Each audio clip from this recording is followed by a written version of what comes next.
艺术水阁好。高中解说2句，我含你做参考。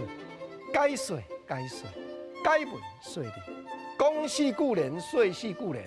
好朋友啊，到即马民间啊，阁真侪人伫咧流传台湾四句联7字啊斗句的。国中捌去买着一本歌谱，号名做《台湾地号名歌》。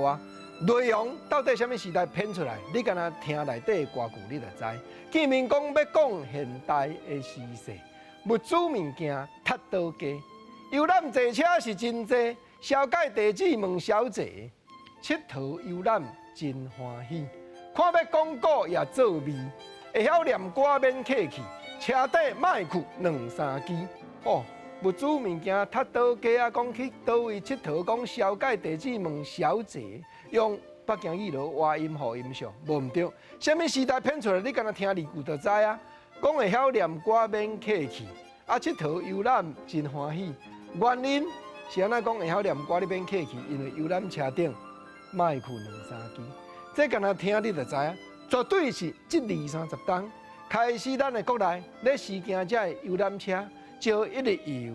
行东往西去到倒位，有法度看光景，一工就甲你再翻头。即落站车顶，毋则卡拉 OK 倒落咧唱歌。所以有影的国情啊，毋是讲四句联拢你介绍日本时代南音古早的小波歌，毋是呢。到即马民间的搁咧流传有影，啊尤其到即落地号名，到甲真艺术咯，你真足继续甲听。讲有钱，设备真好势，台北人口人上济，自我隔壁是大溪、赤洞。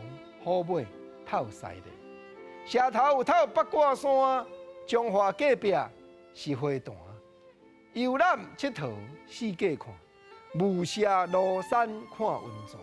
哦，啊，这事实毋知影啥人编的呢？因为国政买着这本台湾地号名歌，够影印的，copy的啦，作者也无写啦。啊，毋过这个灵感真好。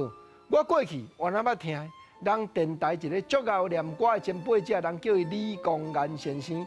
可以去唱互主持人听，原来讲这的歌句，所以大溪有在条斗句斗西犁，社头有透八卦山有在条斗句斗花坛，斗雾社庐山的温泉，这个灵感真正好。啊，当然，规本四句联长落落，毋是干那只是拍歌，各种解文说理会继续介绍，甲你探讨讲用7字4句斗句这个形体，但台湾民间的流传，一直到即马阁真活动，啊，阁真多变。